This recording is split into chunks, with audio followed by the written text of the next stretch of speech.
exploring the bizarre. Your e-ticket ride into the world of the paranormal. Strap yourself in as we traverse the universe exploring the unexplained. UFOs, ghosts, lost worlds, cryptozoology, as well as other dimensions. It's time to take back the night. Now, your electrifying hosts of Exploring the Bizarre, Timothy Beckley and Tim Swartz. Trick or treat, trick or treat, trick or treat. Wow, I see you're really getting into Halloween this year. You're going trick-or-treating as Mr. Creepo, your alter ego? And you would be trying to hide under a Michael Myers mask? Kind of. So, have you gotten a full bag of candy there?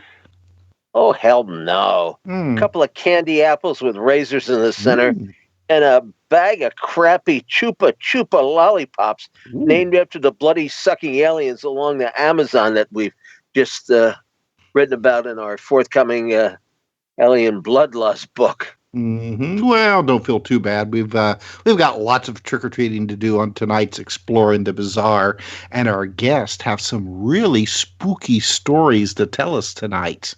Well, trick or treat, trick or treat, trick or treat. Let's get on with the show. That's right. Well, we've got spooky story night tonight, Tim.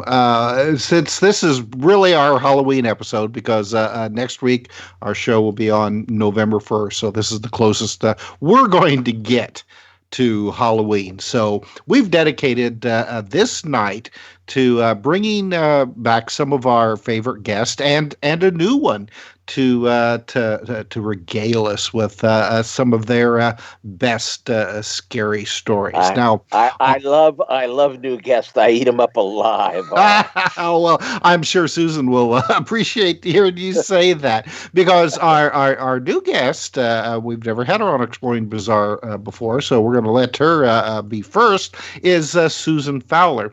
Now, Susan runs the official Shadow People's Archives, which brings together hundreds of witnesses who took the time and energy to detail their experiences with the mysterious phenomena known as the Shadow People. And her website is shadowpeople.org. And I encourage everyone to go and visit it, because it's, I tell you, she's collected a lot of fascinating stories about the Shadow People. So, Susan, thank you very much for being with us tonight on Exploring the Bizarre. Well, I'm glad to be here. Thank you very much for inviting me. Oh, our pleasure. So, what do you have for us tonight? Well, I have a shadow person story that somebody had written to me about. If you'd like to hear that one, it's called Walk into Another Dimension. Ooh, sounds good. Do you mind if I read it? Oh, go right ahead. Okay. The first time I saw a shadow person, I was quite young, around 8 or 9, living in a new neighborhood. I was on a walk with my father and stepmother. It was near dusk, but still very light. We approached a large hill where the road split into two. For some reason, I had decided to go around the hill and meet up with my parents on the other side. As I was walking, I noticed that somehow I had gotten lost. I turned down a road in the direction of our house. I began to get a very uneasy feeling and started walking faster. I soon realized how quiet it had become. All I could hear was my footsteps. It felt like no one was around. The houses even seemed empty. Then suddenly I saw a towering dark figure in the middle of the road, nearly a block away. Not only was it tall, but wide, yet all I could make out was a silhouette.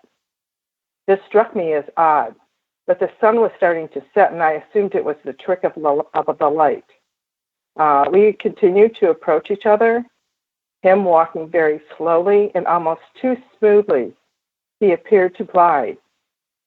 As I got closer, I could tell he was wearing some kind of large coat and hat with a short brim and appeared to be carrying something small in his right hand.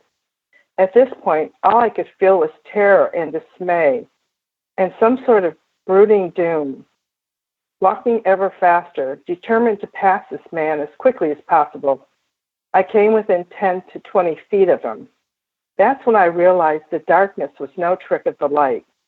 It was as if someone had cut a silhouette of the man out with a pair of scissors from the view before me, as one would from cloth or a piece of paper, and there was only a deep, dark hole or void left.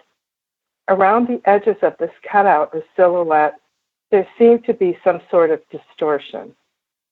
I was frozen mid-stride at the sight.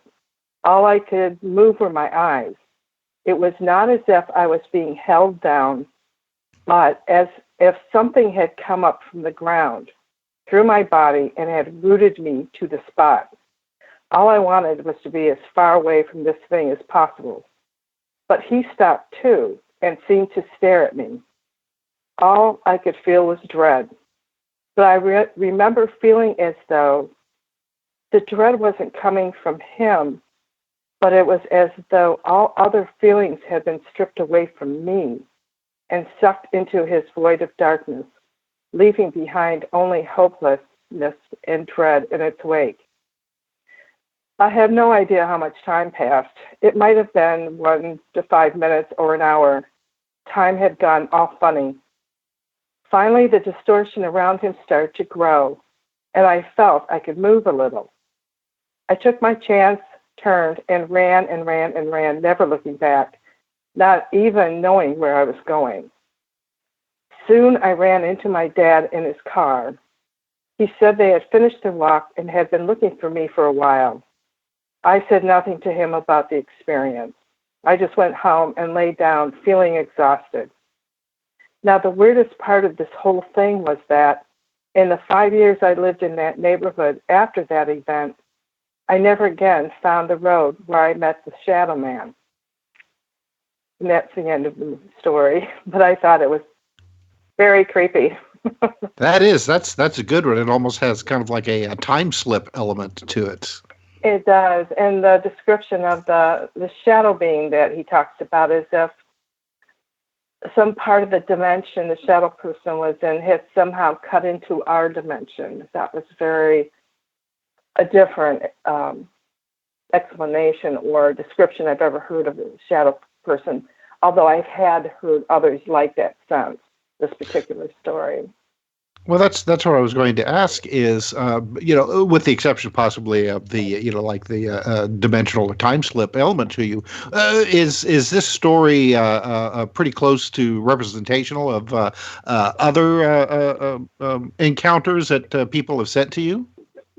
The encounters vary from a hat man to more ghost-like dark figure to a vampire or even sort of beings that have disproportionately large heads and long arms are another factor. But I have probably a good dozen or so of these types of stories where they talk about the silhouette that they see as being a void or somehow a hole into the universe, or there are all kinds of descriptions, but that's one of them. Mm-hmm. Yeah, I remember a story that I heard one time where somebody saw, they described it as a ghost cat, but it was sitting on the top of the stairs. But the way they described it, they said it looked like that somebody had taken a black piece of paper and had cut a cat shape out of it, cut its eyes out, and then set it on top of the stairs. That's the way that they described it. And a lot of these stories that I've heard about the shadow people, the descriptions are very similar. Yeah, the descriptions of the shadow people are probably the most interesting part of the story.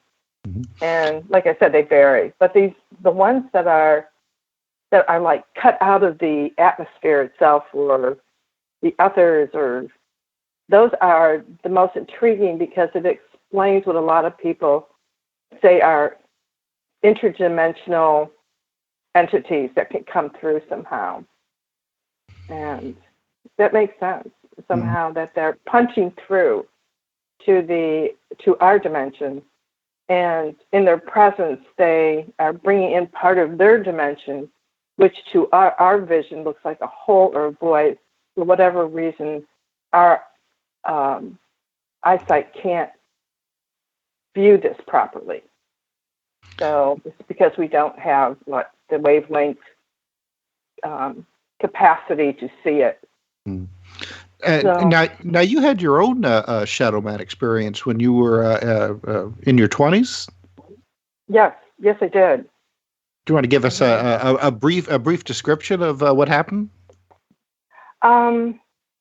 Yes, it was very brief. I had been to a haunted youth hospital in Ireland, and there I had bunked with 3 other women in the hostel. There was just us there. It was very late in September, the end of the tourist season, so this place was ready to wrap up, and the weather was just horrible. But Ireland weather is not terribly wonderful.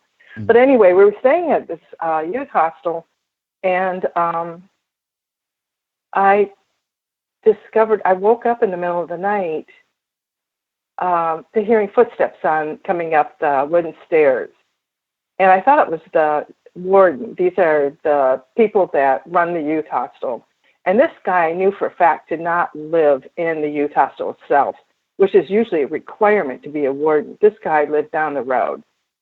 And I never knew, well, I did learn why this was later. But anyway, the footsteps stopped at the top of the stairs right outside our door, and it didn't open. So I was waiting for him to open the door, and I didn't hear anything, but all of a sudden the light came on the other side of the door, on the landing side.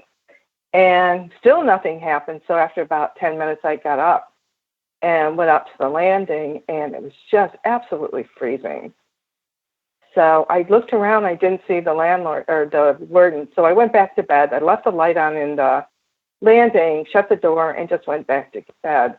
Well, as soon as I hit the cot, the light went off. And then I don't know, the next morning, one of the women that I was staying with, who I was traveling with, had told me that she had seen a shadow person the first day they were there, and that I had come into our room and gone to each one of our bunks and just stared at us. And she said she saw it. She sat up in bed. She told it to leave us alone. And as she was telling me this story, the warden had overheard it, and he said, "Please don't tell people that story, and don't tell anybody about it." And she says, "Why not?" He says, "Well, the ghost really doesn't harm anybody." So he was acknowledging the ghost. And he also said it was the reason why he didn't stay there. It was because the ghost was too noisy at night. And so anyway, I went home, forgot about the whole incident. And not long after that, I was at home reading late at night. I had the light on. I was listening to the radio. And I got up to change the station on the radio. And when I turned around, there in front of my closet door was a silhouette of a man standing there. And of course, I wasn't thinking ghosts or apparitions. I was thinking intruder. Time to panic. So I turned around to look for a baseball bat that I used to keep in my room. But when I looked back towards the closet door, he was gone. He was no longer there. And I remember, oh, what a relief. I don't have to protect myself. Nothing is there. But how did he get in? The doors were all closed. It was winter, So finally, I was so convinced I'd seen this intruder that I went all through the house, checked the doors, windows, hiding places he could be. Nobody was in that house. And but when I came back into the room, I got 2 steps into the middle of my room, and I went, somebody is looking at me.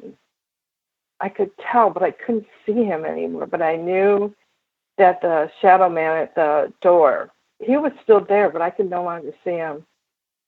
And don't ask me how I did it, but I jumped into bed, turned off the light, somehow managed to sleep. And I never had another experience. That was it. But it was enough to shake me up. I started to say one was enough, right? Mm-hmm. All right. And I don't know if he came back with us from Ireland or what, but I never saw him again. All right. Well, Susan, we need to continue on with our next guest, but I want you to let our audience know where they can find you online. I'm at shadowpeople.org, O-R-G. The name of the website is the official Shadow People Archives, and we've been around for 20 years. I collect a lot of stories. I'm trying to collect patterns and similarities between the stories and write about them at some point. So I appreciate anybody sending in stories. All right, fantastic. Well, Susan, we're going to have you come back and have you as a guest, the full amount of the show. So, but thank you very much for being with us tonight and sharing your stories. I enjoyed it. Thank you very much, Tim. All right. Well, hold on the line there, and we'll get back with you during the next break. So, Tim, why don't we bring in next your friend, Claudia Cunningham? Well, Claudia, I haven't spoken to you in an MIB age. It has been indeed. Well, I haven't been up to the cemetery. We had planned to have a little adventure up there this year, but yes. I've had some problems. But maybe we'll celebrate Charles Fort and the Albany Rural Cemetery location the next season. I did like just a good plan. I did just complete a chapter in a book called Alien Bloodlust, and it's all about Charles Fort and the fall of flesh and fish and blood from the sky. So we never forget about the father of the supernatural. He's always with us. But I've understood. What's been going on in your chaotic life? I know you had sent me an email not too long ago about this Albany State House being haunted. Was that the Capitol? I don't know if that was Capitol. That's not the. Yeah. Well, the Capitol building here in New York, Albany, New York, about 2 hours north of New York City. I took a tour there recently, and it is haunted. It's very well documented. There was a worker there, and I believe it was the 20s or 30s, and a fire broke out in the middle of the night, and he was killed. People see him all the time, right to this day, and he appears around dusk, just as people are kind of getting ready to leave for the night, and he's very friendly, and he'll kind of nod to people. If I saw that, I'd probably drop dead, but it is very well documented. I think that's what I wrote to you about. I'm not sure. There's just so much craziness up here.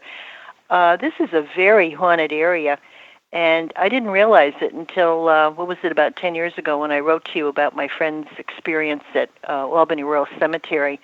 Then I kind of dug into the lore of the area and different hauntings. And, the more I speak to people, even friends, acquaintances, people will open up to you, I find, if you broach the subject, very gingerly about the paranormal. And if you confide in them, they kind of open up, and I've learned quite a bit.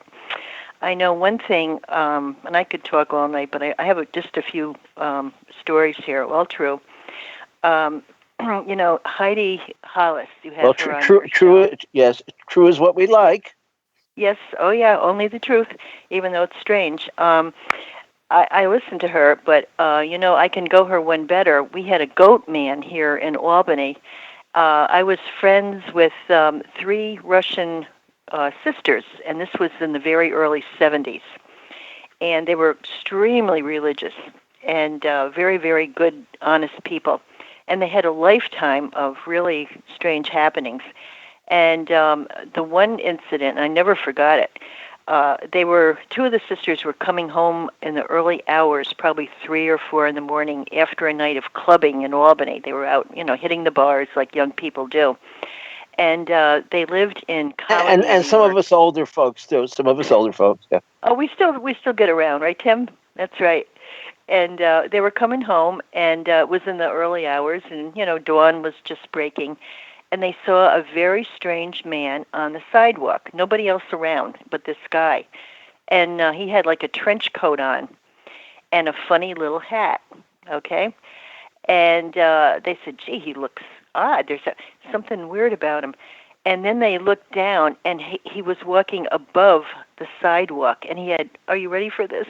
Cloven hoofs. Not feet, but cloven hoofs. And I thought, well, come on. But the more I got to know these people, the absolute epitome of truth. And I thought, well, in black magic and witchcraft, Lucifer will sometime appear as a goat. And I thought, wow, who did they really see that night? And so that was one story they told. And the oldest girl, their grandmother passed away after a very long illness. And Maria was so upset she couldn't go to the cemetery, and she opted to stay home. And she was sitting under a lamp reading a book, and the doorbell rang. And she looked out, and there was her dead grandmother. And she looked very sick. And she actually spoke to her, and she said, Maria, you're very ill. See a doctor." And the next day, Maria's appendix burst. Okay, so that's another one, same family. And the third sister, her name was Chris. They had a very randy, kind of wild-living uncle who passed away after a life of debauchery and every other wine, woman, and song. He wasn't too religious. And one night, Chris had a vision of him standing at the foot of her bed. And he was up to flames. He had flames up to his waist. And he said, "Please pray for me." So she was pretty shaken up. And she went and saw her priest the next day. And she explained, my uncle, he needs prayer. So they had a divine liturgy said for him, which is the same as a Mass in the Catholic Church, only this was the Russian Orthodox, same thing. And a couple weeks later, she had another vision of him, and he was fine, and he thanked her. But that wasn't all. One night she went to a bar up in Latham, which is near Albany, and she was out with friends, and they were at the bar, and who was there but this man's son? And the man's son was wearing the exact same outfit as the father wore in her vision, which was a really wild tie and a kind of an outfit that you wouldn't see, a lot of. All right, Claudia, I'm going to have to interrupt you here so you can continue your story after we come back from our break. So stay tuned for more scary stories on Exploring the Bizarre. Now back to Exploring the Bizarre with two of the most electrifying researchers in the paranormal. Your hosts, Timothy Beckley and Tim Swartz. Welcome back to Exploring the Bizarre. I'm Tim Swartz, and it's Spooky Story Night on Exploring the Bizarre. And we had to interrupt Claudia Cunningham, unfortunately, to go to our bottom of the hour break. So, Claudia, why don't you continue where you left off, if you can remember. Okay. Well, I have three brief little tales here about haunted establishments in this area. And the first one is Professor Java's Coffee House and Cafe on Wolf Road in Albany. And this is haunted. There is no two ways about it. A friend told me about the hauntings probably about 10 years ago. I think they had just opened up. And she had been in there with a friend and heard a baby crying. And it kept crying and crying, but there was no baby in the place. So she asked the waitress, and she said, "Oh, that's the spirit baby." She said this place was built on a Indian burial ground, the entire Wolf Road area. And she said this happens all the time. So, of course, I wanted to go and see for myself. And I did hear a dog bark during my lunch. and I asked the barmaid, and she said, "Oh, that's another, spirit dog. People hear it all the time." And she went on to tell me that at dusk, I think it's at dusk or early in the very early hours when someone is there to open up, things fly off the bar, bottles break, crockery, dishes, everything goes flying through the air. And she said the action always takes place after everybody leaves, and there's like one or two people there. And in the basement, people have gone down there to, do whatever they do, and somebody will push them or pinch them and on their derriere. And another thing that they see there is a dark skinned woman, they think is an Indian, that comes in the back door and takes a sharp left into a room called the library. And it looks like a little library. It's like a private room if you want to go and kind of be by yourself and, want some privacy. And when they go back there, of course, no one is ever there. So they said that if you really want to see the action, come by around 2 in the morning and go down in the basement, and all kinds of weird things happen. So that's one thing. Now the other place that is extremely haunted, if you want to go up the north way, about 30 miles up to Saratoga Springs, New York, it's a place called the Old Bryan Inn. It was built in the late 1700s.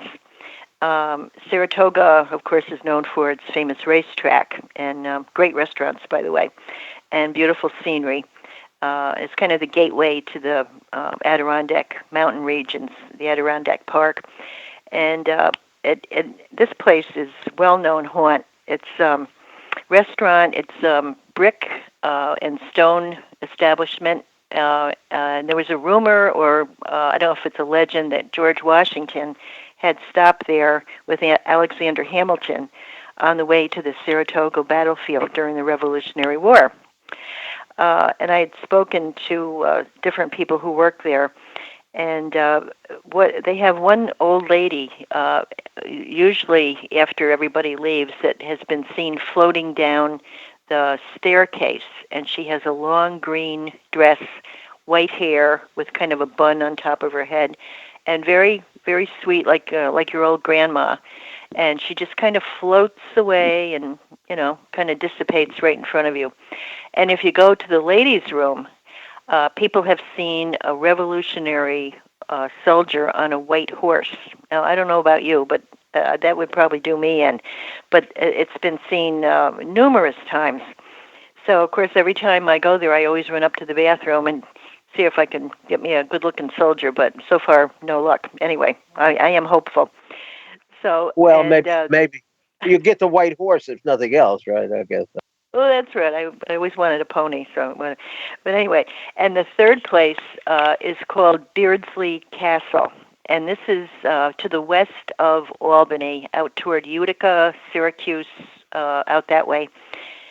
Again, it was built in the early 1900s, and I had two very good friends. One just passed away, actually, a couple days ago, God bless her.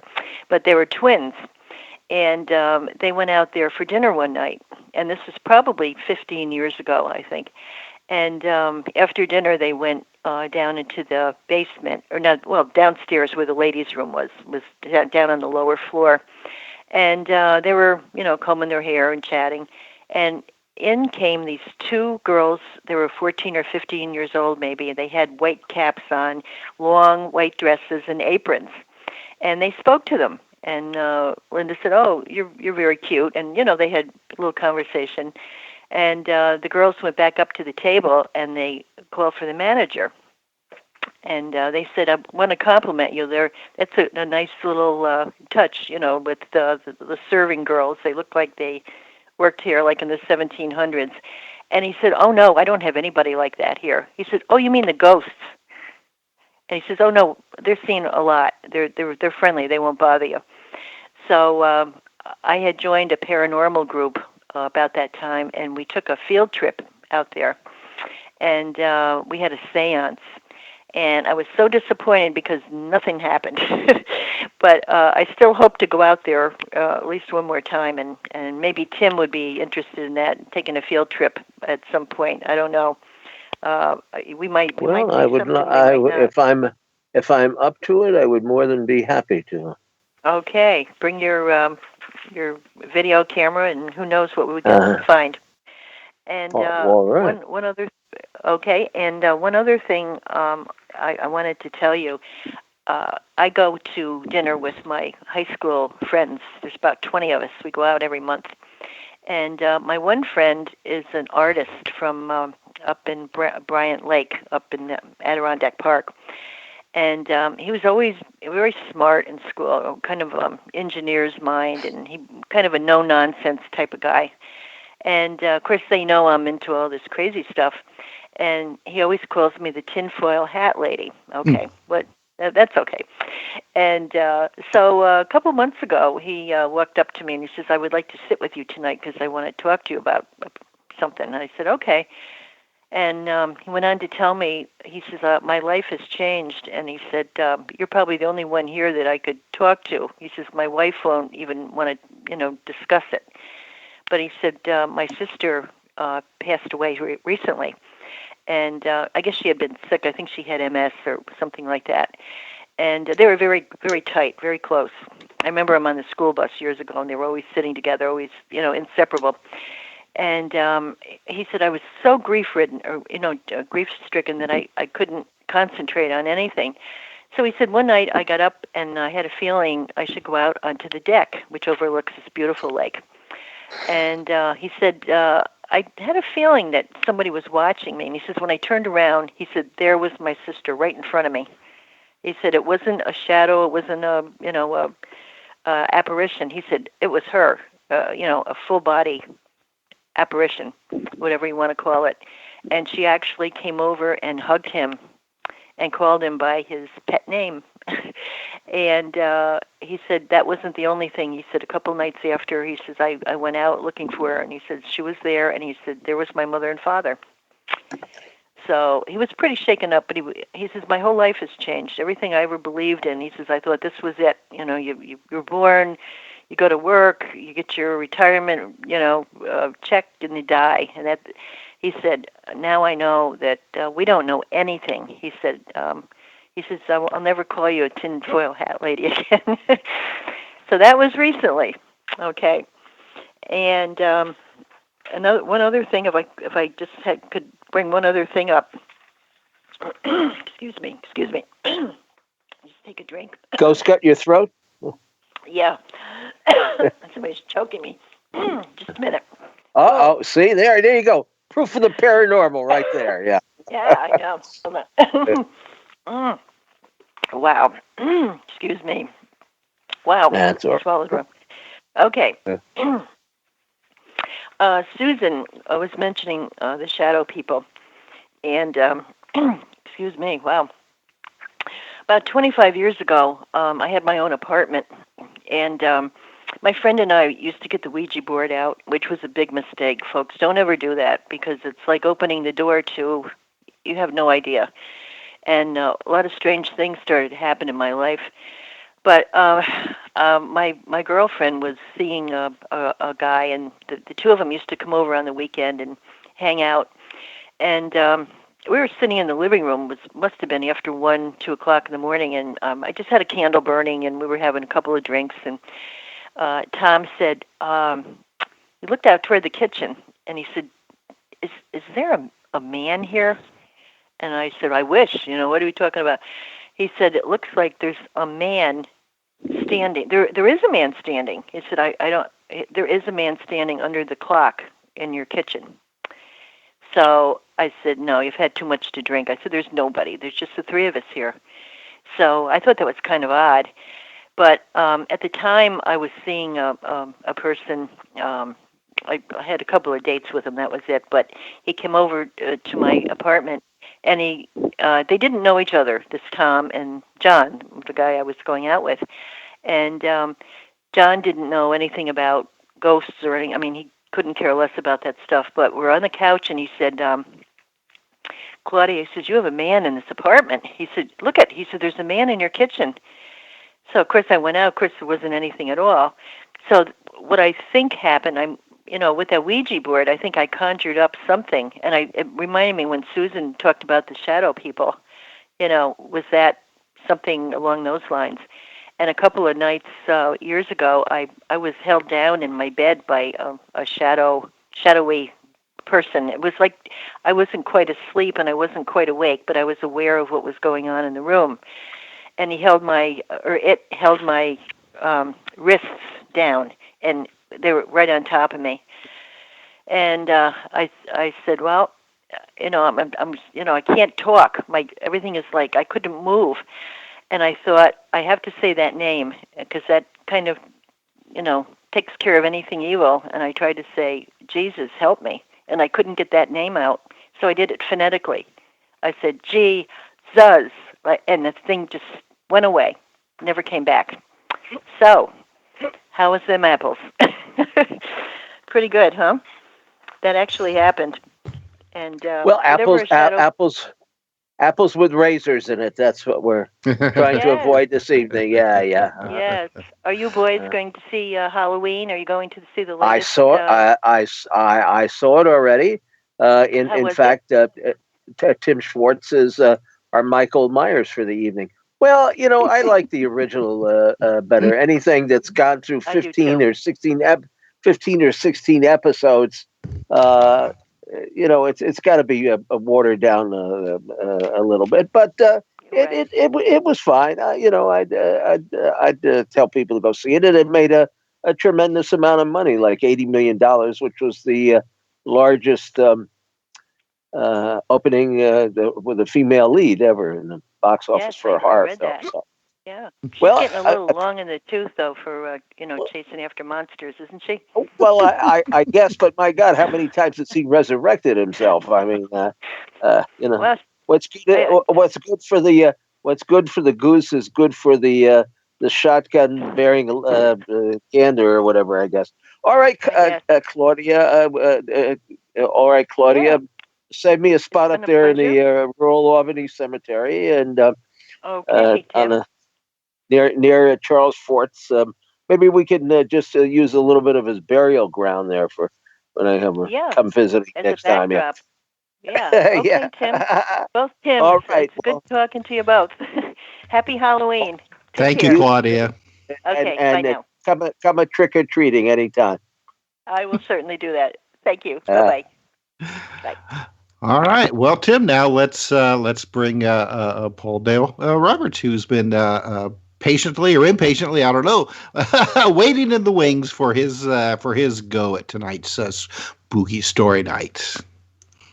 How you doing, Tim and Tim? My two favorite people. Well, thank you. My goodness, good to hear that around this time of year or any time of the year. It's gotten a little bit chilly, and the pumpkin is out. I was going to say on the lawn, but I don't have a lawn. My God, I got skyscrapers all around me and lots of cement.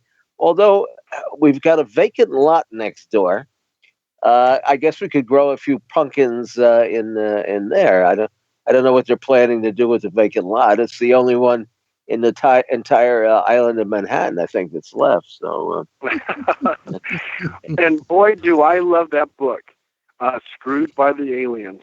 There you go. We've got one coming out. I think I mentioned earlier in the evening by Scott Corrales. He is the main contributor. It's called Alien Bloodlust: Are There Vampires in Space?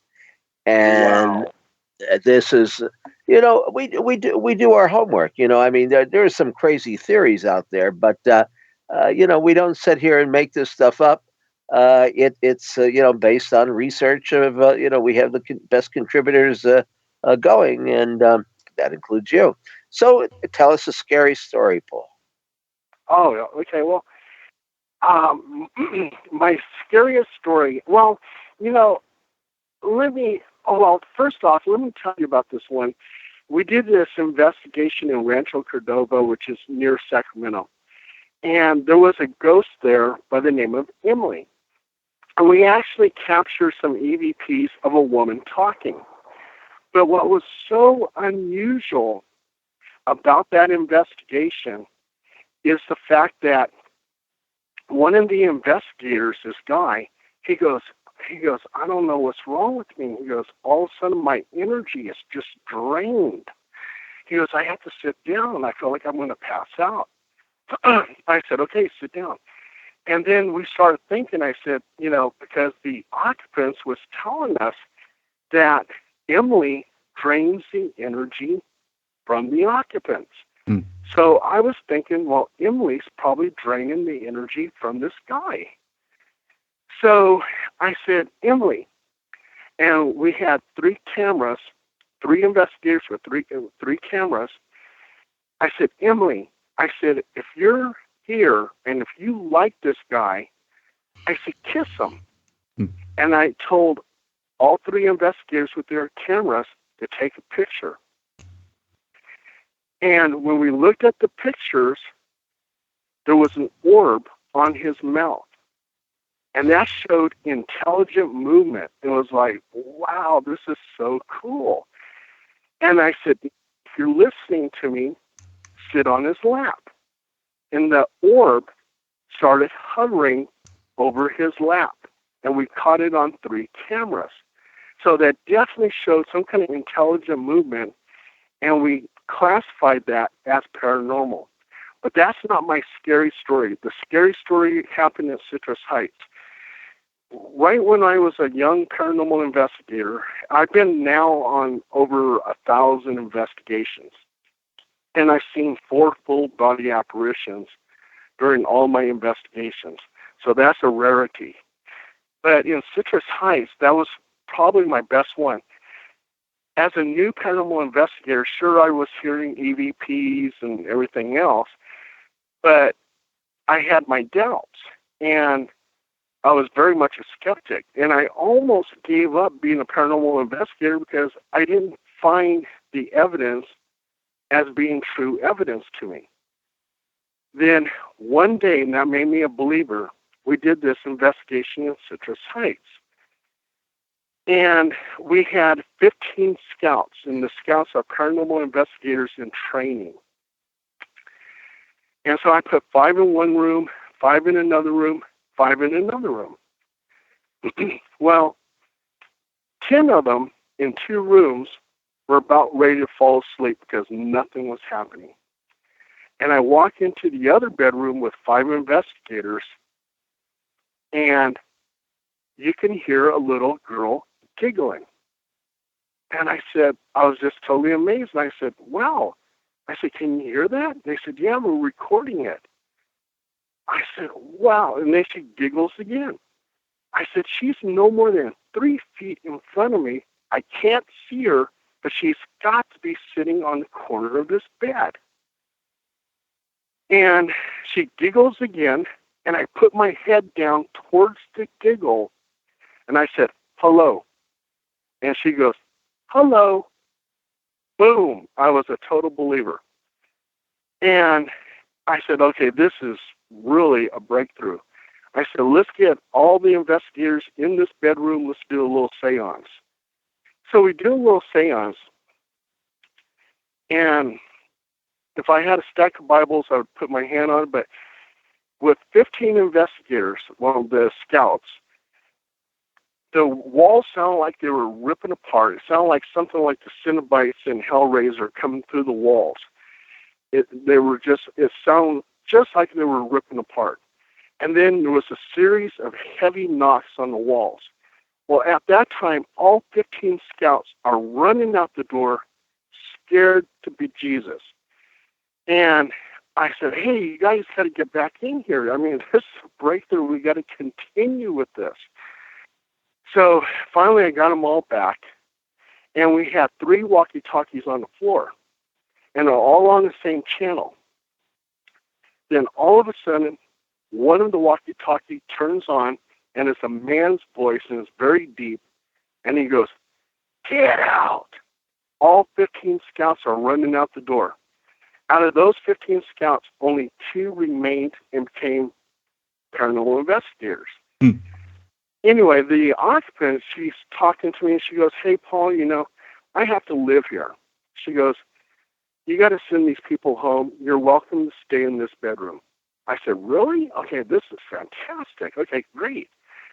So I sent all 15 home, and I stayed in the bathroom. They had the video camera running, and I was pretty tired, and I fell asleep pretty fast. Well, while it was running, you can hear a woman's voice say, Paul, Paul, Paul, almost like she was trying to wake me up. And then there was a small tap on the cabinets.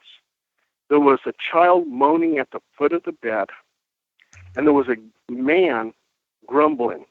And we got this all on tape. But these were scouts. So the scouts, they were saying they're going to copyright it and everything else, and they wouldn't release the evidence to me. So I never worked with scouts again. But that was the main thing that really, made me a believer.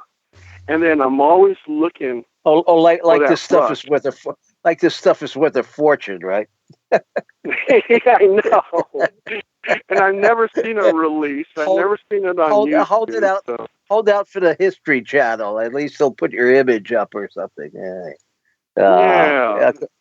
That's what people always used to say. They took some UFO, photographs and wanted to send them to me when I was editing UFO Universe, and they wanted enormous amounts of money.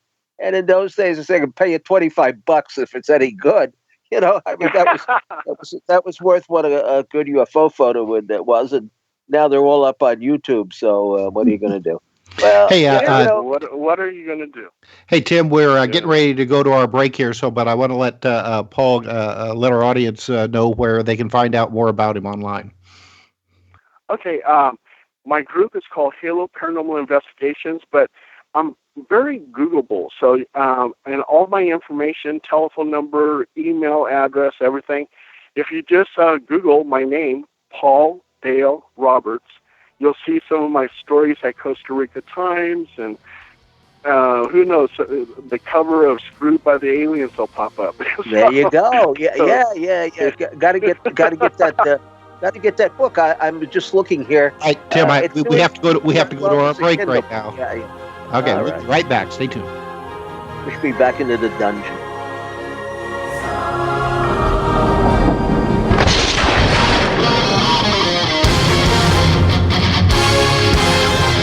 Exploring the bizarre.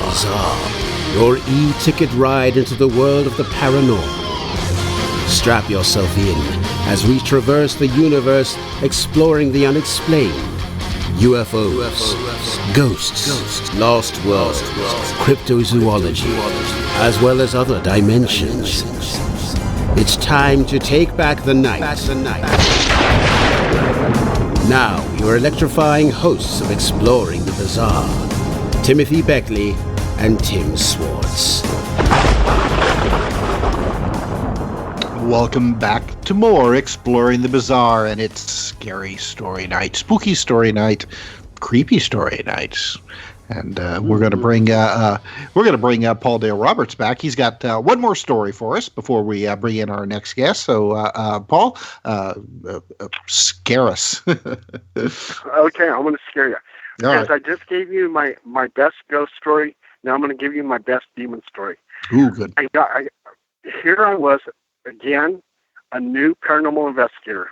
Just, I was still green. And I got this call, and these two ladies were telling me that there's a demon that comes around their house around about 3 o'clock in the morning, and it comes in the shape of a black mass, and it actually attacks them. Mm. So I was very close to the area, and I went over there. And as I went over there, they were very nice, pleasant people. One was in her 60s, and the other lady was her goddaughter in her 30s. So I started interviewing them, get the information, what's going on. And to my amazement, their faces actually seemed like they were distorting. They from very nice, pleasant-looking women, all of a sudden they started looking kind of hideous. It was kind of frightening. And as I was doing this interview, she says that the demon actually places information in her head and images in her head. I said, what kind of images? And she says, there are images of me killing men. Mind you, I was the only man in this house with 2 women, and she's telling me about killing men. And I thought that was kind of odd. And I said, well, how do you see yourself killing men? She says, I see myself taking a baseball bat and bashing their brains out. Okay, well, now things are getting kind of creepy. So about 15 minutes into the interview, I missed one part of it. They showed me the bite marks that the demon was doing on them. And the bite marks were on their legs, up on their chest, and everything else. And I was thinking in my head, maybe they're doing this to each other. I thought that was kind of crazy. So anyway, 15 minutes into the interview, after she said that, I look in the living room, and the goddaughter has a baseball bat in her hand, and she's twirling around and around with this crazy laughter. And I'm not afraid of ghosts, but I am definitely afraid of a 30-year-old woman with a baseball bat. So I looked at him, I said, this is such a fantastic story. I have to get it out to my publisher. I said, let me get out of here, and I'll be back. And they said, are you sure you're going to come back? I'm positive. I don't live that far away. I got my laptop, and I was so scared I left my cell phone there, and I took off and never to ever return again. And that was like one of my scariest demon investigations. That's a scary story. But I really think they were possessed. Play ball, right? Play ball. I was just going to say they could use her on the Dodgers just about now. I didn't want her to play baseball with my head. No. Wow. Yeah, you're picky, Paul. What can I say? Anyway, if it's good enough for Ichabod Crane. There you go. All right. Well, Paul, thank you very much. Great stories, by the way. Thank you, and happy Halloween. Always good. Indeed, right. You too. Okay, thank you. All Thanks. Right. You have a good night. You as well. All right, Tim. Well, let's bring in our next guest now. Anna Maria Elisa Manalo. I always mess that up, don't I, Annie? Okay. She has been on our show before. Now, Anna Marie is a counselor by profession and an aspiring screenwriter with numerous accolades for her science fiction and horror screenplays, which is one of the reasons we wanted to have her on tonight. And she hopes to get some of them produced for the screen, as they were inspired by her own personal experiences as a UFO field investigator for MUFON during a brief stint in 2008-2009. And some of her experiences were adopted from books written by Philip Mantle and Paul Stonehill. And I should also add that her new book, Portal, Life as an Experiencer, which is written under her pen name, was it Adelaide Roca? Is that how you pronounce that? Rocha, okay. Adele Rocha, yes. Yes, and is published by Flying Disc Press with Philip Mantle. Our friend. That's right. So, Anna Marie, thank you very much for being with us once again on Exploring the Bizarre. Yeah, thank you for having me back. I have to tell you, when you invited me a couple of weeks ago, I was trying to figure out if I should sit on the patio or on the deck. But it's unfortunately about 35 degrees out there right now. But it would have been perfect atmosphere for Halloween because the woods is just maybe 200 feet away from my patio. And we actually had something creepy coming out of there this morning at 4 a.m. that was screaming like a banshee, but I have no idea what it was. So anyway, since it was so cold, I'm sitting here in my basement. As I'm talking to you, I'm seeing a spider walking past me into one of the closets. So you got the perfect atmosphere right now. Yes, I do.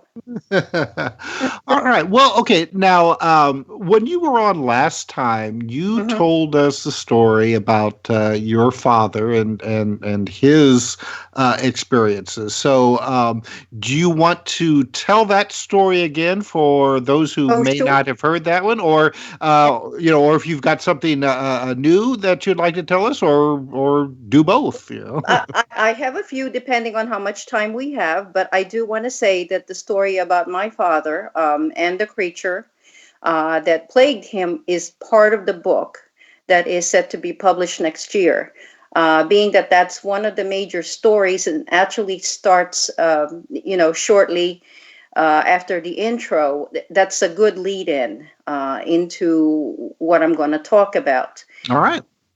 What is an interesting thing that's distinctly different about the story is that it happens in a very obscure area of the world. Not too many people have been to the Philippines. It's situated in the central part of Asia.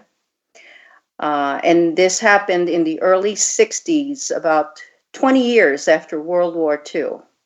To just give the audience a context, World War II, obviously all over the world, was extremely violent.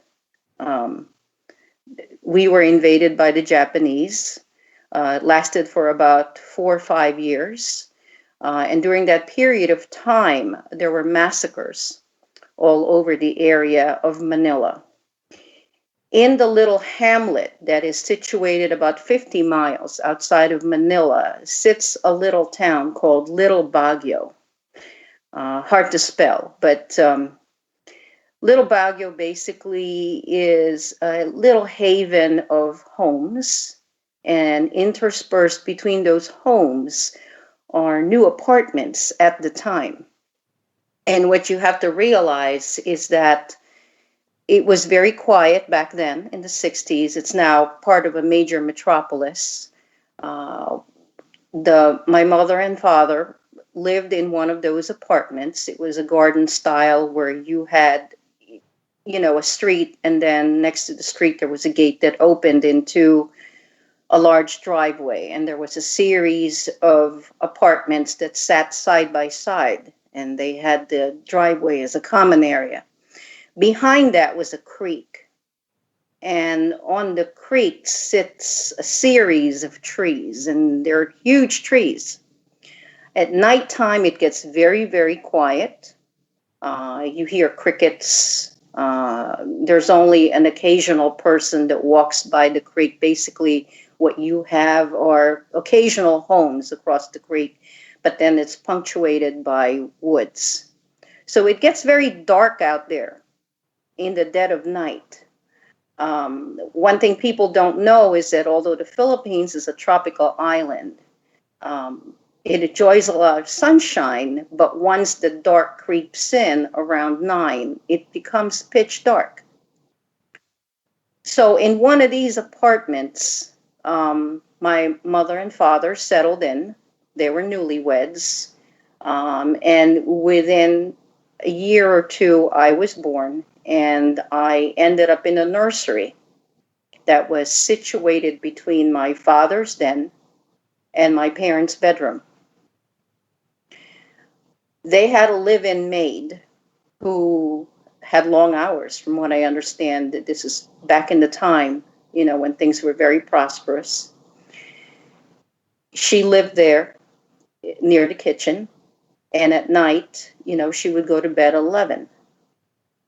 My father, who was a writer, a full-time writer, worked in his den right next door to the nursery, and he would always retire there to write during the day until well past into dinner. Dinner was served at 8, and then he would come down the steps. What had started to happen, and this is from what I'm being told, recollections from family members, people who have witnessed things, is that my father was plagued by a creature that no one else had seen.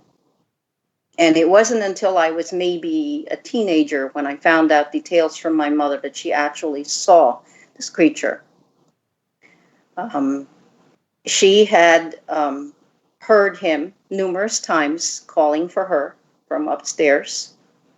One evening, he was upstairs and there was something at the window. The maid did not see it. My mother did not see it.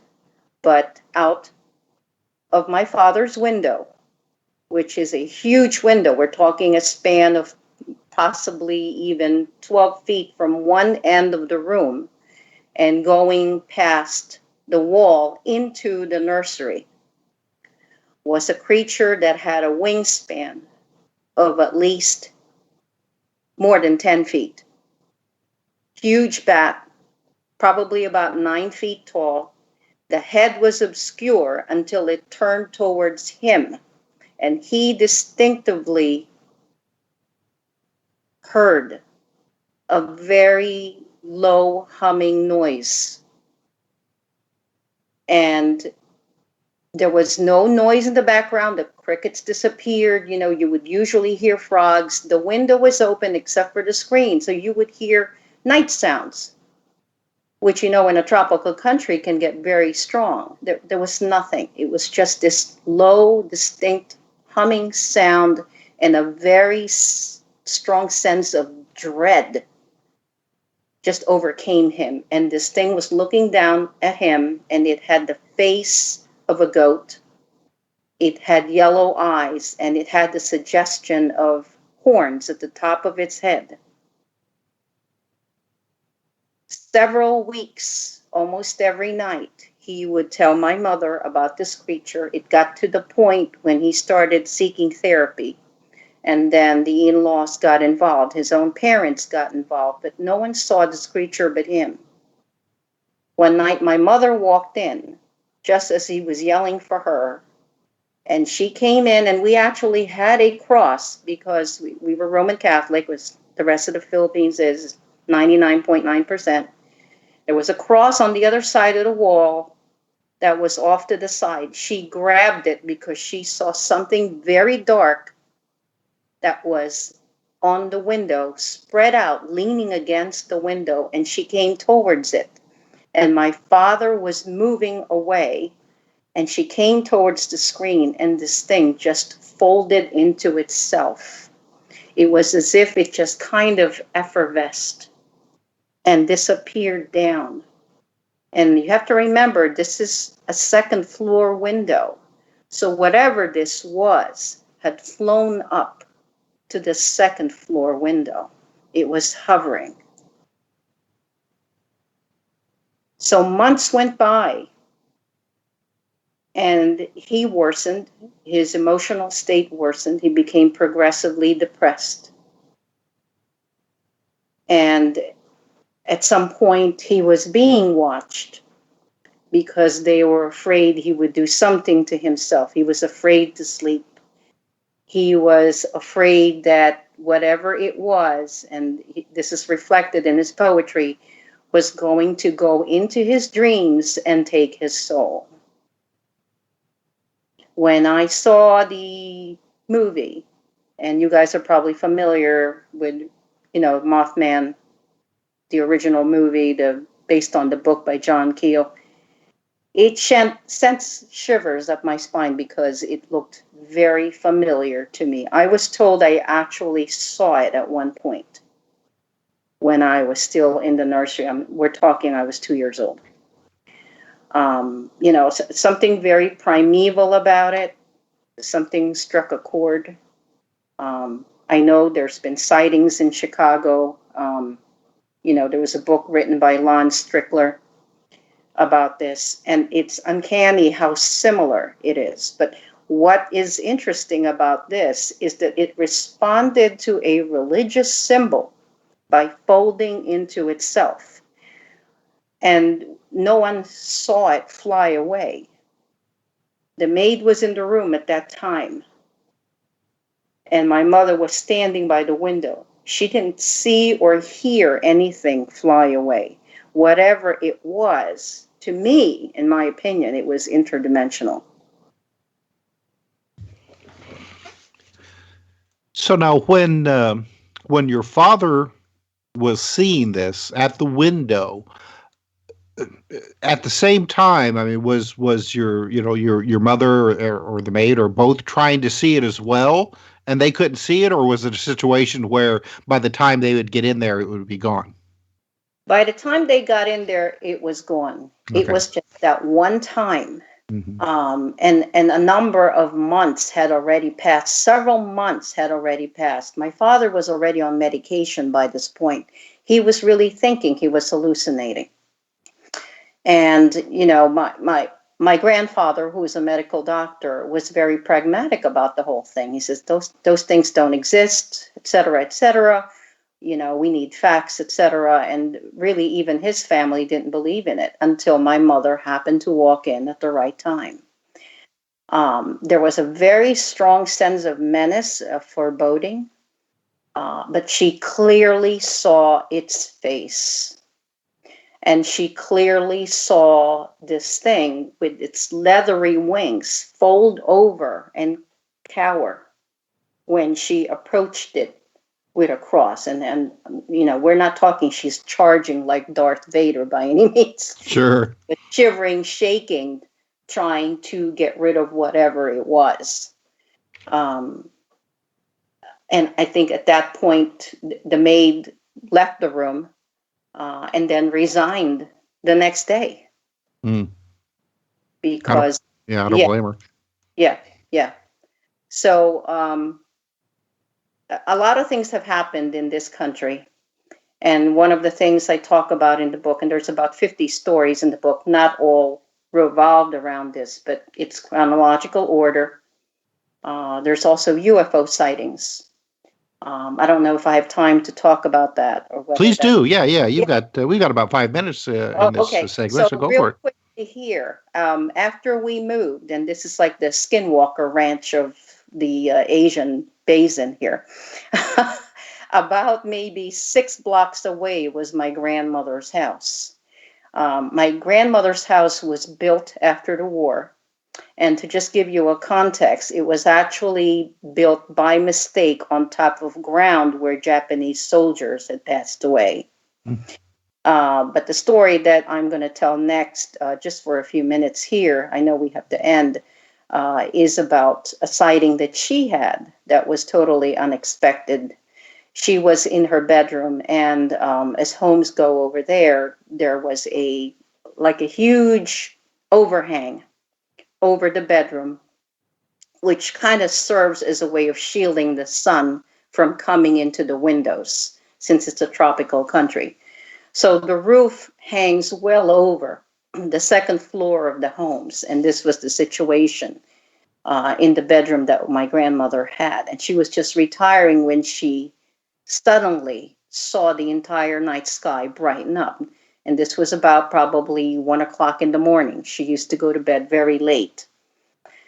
She leaned over the windowsill, and the windowsills are such that you could actually climb over and sit on them, because she was very curious what was making this very intense light shine down. And it shined down all the way into the ground of the house. And she tried to peer over the corner of it. Suddenly she found herself sleeping in bed, and it was already morning. So she had, in effect, what we would call missing time. She woke up later than usual. She emerged out of the room, and her oldest daughter encountered her in the hall and said, "What happened to you?" And she said, "What do you mean?" She had 2nd-degree burns all over her face. She ended up in the emergency room, trying to figure out why she was nauseous, she was dizzy, and she was told she had been exposed to radiation. So that's, that's more of a UFO nature, obviously. We had quite a number of sightings. We had red orbs, and you would see them in the backyard. You would see them probably less than 500 feet in the night sky. No one knew what they were. It didn't matter where you lived. I had cousins that lived way down south, and they also saw them. People would try and take a picture of them, and they would move very quickly. We also had sightings in the backyard of certain creatures. We had no idea what they were, but they were dark as night. We probably called them shadow people. There was an incident where we had several cats in the backyard, and one of my aunts went out there in the back. This is also in the book. And there was a man standing there that had red eyes. All right. Well, we're going to have to end this segment of the program. So why don't you let our audience know the title of your book and when it'll be released? Okay. The title of my book is called Portal. And it's actually, I changed it a little bit, Portal, A Lifetime of Paranormal Experiences. And it's set to be published sometime early 2019 by Flying Disc Press. And I wanted to say thank you to Philip Mantel, who's the editor and publisher. Very good publisher. He's been putting out some really good books lately. We had Charlie Parker on the show a couple of weeks ago, and of course he did that. And all right, Tim, we need to go to our break. Thank you. We'll be right back. Now back to exploring the bizarre with two of the most electrifying researchers in the paranormal. Your hosts, Timothy Beckley and Tim Swartz. Tim, look, I know we've had some spooky stories tonight, but come out from underneath the bed. They haven't been that scary. Well, hey, you don't know who I'm under. I'm under here with Stormy. There's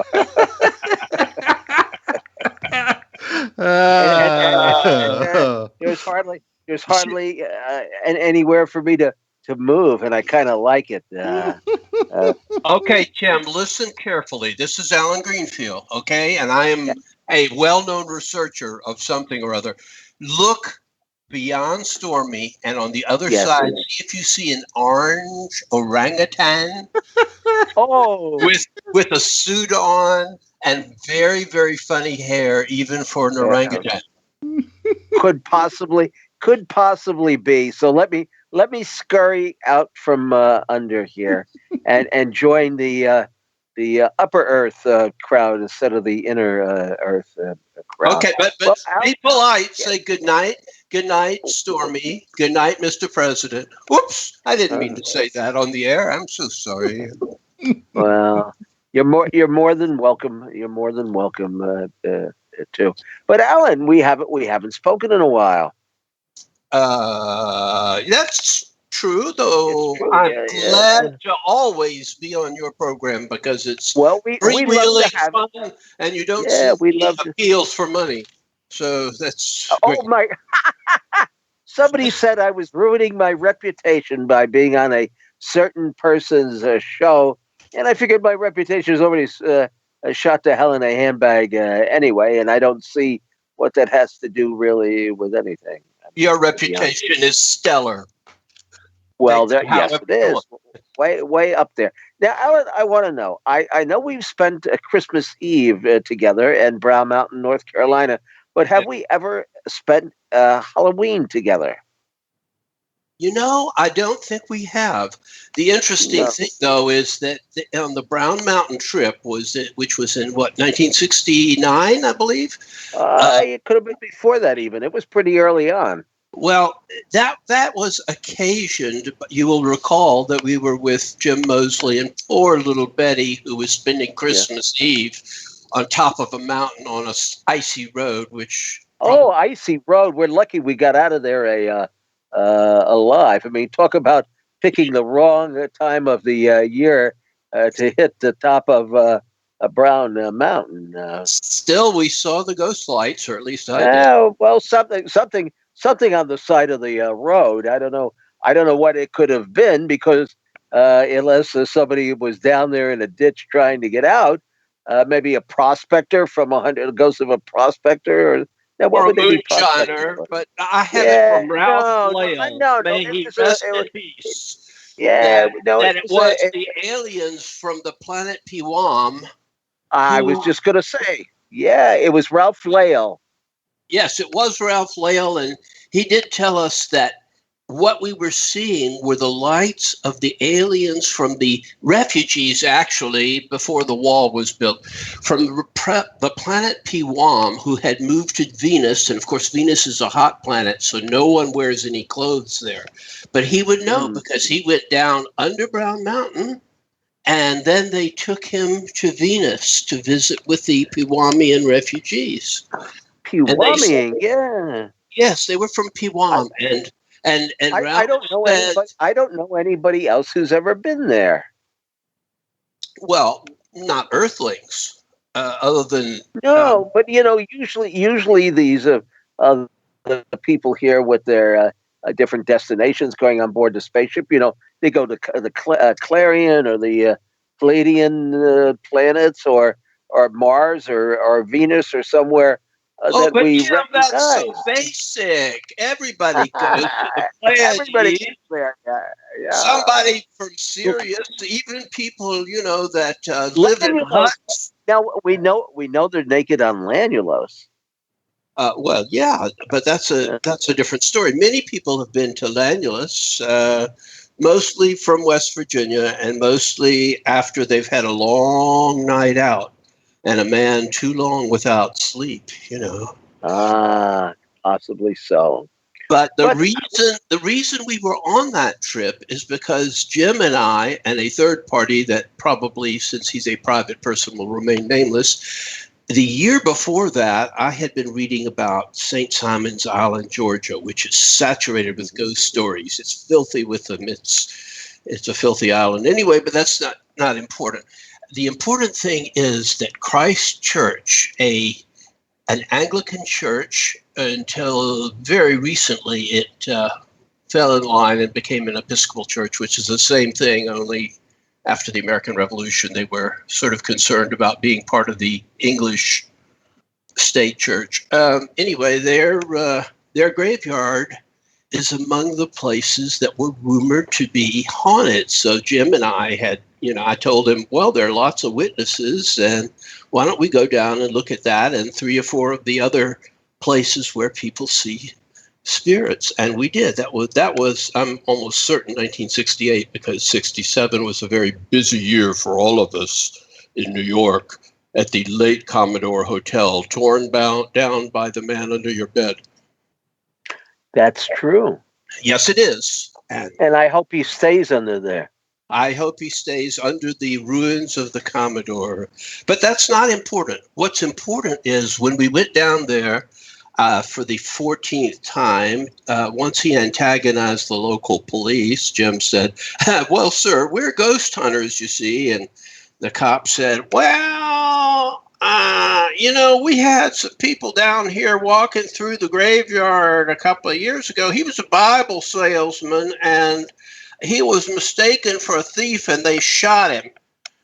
And Jim seemed to not take it as a warning. I know the local dialect, and the translation is, get out of here, you Yankee, you know what. So I explained to Jim after the officer of the local law left that he had sealed our fate. But it didn't matter. We went and visited the priest, and he was very hostile. And then after dark, we went to first to Bloody Marsh, which is said to be. Alan, did you tell us when this was? Yeah, 1960. The year before, it had to be 1968, because I'm pretty sure we visited subsequently. We even discussed it. You joined our party, or we joined your party in 1969. All right, because I know it's in the photograph was originally published, I believe, in Saucer News, but when Gray Barker was editing it, I believe. Absolutely. That's the first place it was published, although the negative was sent to Eastman Kodak in Rochester, New York. They have a person that analyzes anomalous photos, and they could not figure out what it was that I'd taken a picture of. But you're spoiling my punchline when we get there, because Jim kept saying, well, I'm a psychic negative. Nothing will happen around me. And we were wandering through the graveyard, and Jim, who had a lot of experiences with graveyards, even then, said, you can tell it's people are buried here because the ground is soft. And I thought, I need to wander away from Jim and the other guy that was there because otherwise I ain't going to see nothing. And I went over on the graveyard to the side of the church. And it was a Wednesday night, so there was a light on in the back of the church. They were probably having Wednesday night prayer meeting or rehearsing the chorus or whatever, And suddenly I got just a feeling. I had a 35 millimeter camera with me, same one that I photographed the Man in Black with a year or so later, but Yashica J7, as I recall, and I was using a special kind of film, surveillance film. So it was not quite what you would be able to do today, but it still, if I did a slow exposure, it was anyway. All of a sudden, I got this. I don't know what you would call it. Maybe a message. It was not verbal, but it was a feeling. Snap the picture now. So there was nothing to see except the window of the church, and I snapped the picture. And on the left of it is the window of the church to show that it wasn't jiggling or anything.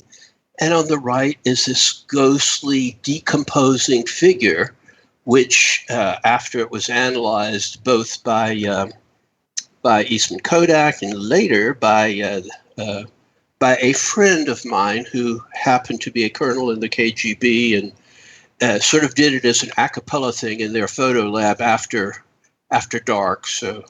They both had no idea what this was, but to me it looks like a decomposing face, consistent with the way the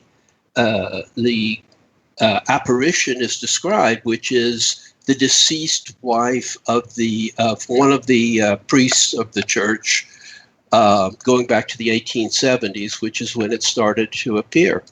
And it is a horrifying face, but to this day, it's unidentified. So I'm not claiming it was a spirit or something that spoke to me to take the picture or anything else, but I will say it's very weird. Not the weirdest thing that's ever happened to me, but it was very weird. And it was a result of that trip that we wound up going to Round Mountain because Jim and I had a lot of time to talk after that. Well, let me ask you, Ellen. What is your feeling on ghosts and the spirits? I am virtually certain that ghosts exist. Now, whether they represent the living spirits of the deceased, or whether they are beings from another dimension that we take to be the deceased, or whether they're kind of like so to speak, a videotape imprinted on reality in certain locations that keeps repeating. That's a more difficult question, but I have read thousands of cases. I take no interest in those that are anecdotal, the Hans Holzer type things or Hans Hoaxer. Well, but I mean, no, you mispronounced his name. It's Hosea. He was a prophet in his own time, and he was. I was going to say he was the first. At least he was kind of the first in the U.S. I mean, he was the original ghost hunter here. I guess in England you would have had a few more like Harry Price, and maybe in that category, but certainly more of a parapsychologist than a ghost hunter would have been Nandor Fodor, who's one of my favorite, authors from, I guess, the 50s and 60s. Yeah, but Fodor gave his sources. Holzer, to the best of my knowledge, even that big book on ghosts called Ghosts. Oh, yes. It does not give sources, and that's unfortunate because then you don't know. It's like reading Frank Edwards, terrific stories, but you really, the few you can run down sort of are like ghosts. They disappear on closer inspection. However, the point you mean is, like the floating coffins? no, I've been to the floating coffins, man. That's for real. Have you been? Yes, on Barbados, you're talking about. Yeah, Barbados. Yeah. How about that? I almost became the latest person to be interred in that particular, the Chase Vault, it's called, because it was named for the Chase family. They took after the 17th incident of these huge lead coffins being tossed around every time they unsealed it to bury another member of the Chase family, they were tossed around like, there had been an earthquake, only there had been no evidence of an earthquake anywhere but in this vault. But I went down in there, and my then wife number 2, I believe it was, took my picture. And then she said later, while you were squatting down there so that I could take a picture down into the vault, there was a snake between your legs. And I thought, oh, I bet you I've heard that. Yeah, well, it was true. And I never saw it, but she wouldn't have lied about that. Maybe something else. But she would have that's why she was That's why she was wife number 2, because of a snake. But no. That's a longer story, and we're on good terms. And yeah, that way. Hey, it's Halloween. It's Halloween. We can tell long tales, or wear long tails. Well, if I had to go, wouldn't it have been great to sort of make a footnote in the history of the Chase? There you go. Barbados. Yeah. I got bitten by a poisonous snake and expired right on the spot. And another picture was taken showing my foaming corpse. And they go, well, it's destiny. And they seal it up. And then 3 years later, they find my coffin rolling around. And it's gone. And you're gone. And I'm gone, yes. Resurrected. Yeah, so anyway, the long and short of it is I listened to the really serious scientific researchers that have investigated ghost cases, and my feeling is they're perfectly real, and some of them are sort of replays of things that happen, but there's interaction with a minority of cases that indicate to me they are actually the spirits of the dead. So I buy into ghosts, into reincarnation, and into a couple of other things along similar lines, not based on fantasy or on wishes or on anecdotal accounts, but based on pretty hard scientific evidence. Mm-hmm. Well, good. That's glad to hear that. So, any more recent ghost stories? More recent ghost stories, yes. First of all, let me do a little disclaimer, considering my general reputation as being in the world of the high weird stuff, sort of like your reputation, actually, but that's neither here nor there. Kind of. I have never seen a UFO, or at least not anything that I wasn't able to identify once nor have I had any spirit communications or anything that was sort of over the line into the la world, or I'm not saying that all of those stories are untrue. I'm just saying I haven't had experiences personally that sort of investigated a lot, but I haven't been an experiencer, to quote one of your guests' terms. But I came pretty close once, and it scared the bejesus out of me. Some people will say it was suggestion, but I can assure you, for reasons that I will go into momentarily here, if I have time to do this. I think I just have time for this one more story. Oh, Alan, let us stay on the air longer so we can hear more of your fabulous story. Okay, you've talked me into it. But seriously, I was watching a program, an old program, a repeat of an old program called The Stately Ghosts of England, which you may have heard of or even seen. It has some actual footage of a ghost and a lot of really silly interviews. But anyway, I was watching it in rapt attention, and suddenly from the kitchen of my home at that time, about a mile from where I sit right now, I I heard a banshee wail. I know of no other real good way to describe it. It was loud, it was clear, and there was no one in that room, nor could it there have been. And it went, ah, much louder than that. And I freaked. I was younger and less professional, but I should have been able to go. I ran. I said every prayer that I knew to every deity that I could think of. I was scared. My heart was pounding. I was in that alert state where clearly I had not been, falling into a what do they call them? The hypnagogic hallucination of, falling asleep on the program or something. Finally, I got my courage up, and I was very curious about this program because I wanted to see the. I think I may have been recording it. So I go back in the room. I sit back down, but I'm still uneasy, and I'm still on high alert. And it did it again. Just this wailing, spooky, one-time sound. Never happened before. Never happened again, but on those two occasions, only a couple of minutes apart, the second one being, no doubt about it, I was on fight or flight level adrenal flux. So if it was hallucinatory, it was a very dramatic one. I don't believe it was an auditory hallucination. I think it was something supernatural. I never got an explanation for it. I went through all of the rational possibilities for it, and it presaged a tragic event in my family's life, although I'm not saying they were necessarily connected. But of course, in the Irish myths, a banshee precedes a death in the family. Mm-hmm. Well, I've never heard the cry of a banshee, so I can't say. But indeed, but I hear that there's nothing else like it except perhaps the wail of a chupacabra.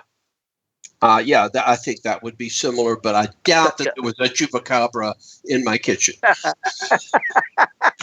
Well, John Keel said they used to go under the sink. I'm sure they were. Well, John Keel has been in my kitchen, but I can guarantee you that he was not there at that time.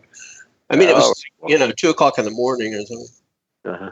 So, are you trick or treating this year? No, and I live in a building now with the name the Jewish Tower. Some people call it an old folks home. It's not. That old folks home is across the street.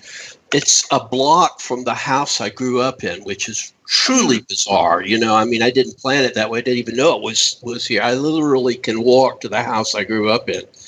I think you've been there, Tim, haven't you? I probably. Yeah. Years ago. My goodness. Yes. Yes. I went to your office. I believe you had an office one time too that I visited. Yes, I had an office at a place that no longer exists at all. It's spooky how Atlanta has changed since it went from 500,000 people to 6 million. I bet. Well, Allen, we are running out of time, and I do want to allow you to push something. I mean, other than me or Stormy.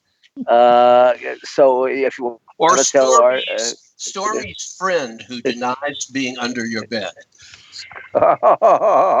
Well, it's fake. It's fake news. Fake news. Okay, well, I'm going to push the new, revised, and expanded version of my recent book, which I wasn't happy with the way it was originally, so I went to the publishers and did a lot of, revisions, and it should be out before the end of the year, please God. It's called God Never Does the Same Thing Twice, although apparently this book gets published twice, but it's a book. It's not a thing. So. Well, very good. I think it's the best thing that I've put together in a very long time, so I urge everybody to, if the usual distributors have it, So please buy it. I need the money. We will have you. We will have you back on when the book is out, and of course, you contributed to Screwed by the Aliens. Yes, I keep publicizing that. I hope it's selling well because it's doing. Actually, it's a good book, right? And it's doing very well. As I'm surprised, as a ebook on Kindle, and fairly well as a print book. It's maybe a little expensive for some people, but a time we made a little money. We are up there in years now, and we got to pay a doctor's bills and everything else. And anyway, in order to be screwed by the aliens, we need Viagra. So that's not. Yeah, with aliens, I don't think you need Viagra. Anyway, good night, one and all, and thank you all our guests this evening, and happy Halloween, Tim Swartz out there in Gary, Indiana, Jasper, Indiana. Jasper. Good night. Happy Halloween. Good night, everybody. Good night, Halloween.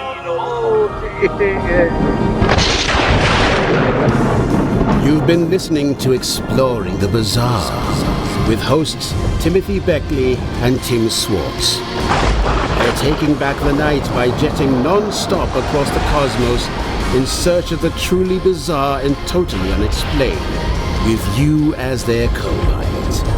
Thursday nights at 7 p.m. Pacific, 10 p.m. Eastern, on the KCOR Digital Radio Network. For more information on Exploring the Bizarre and hosts Timothy Beckley and Tim Swartz, check out their KCOR Digital Radio Network page. Follow their YouTube channel at MRUFO 1100. Exploring the Bizarre.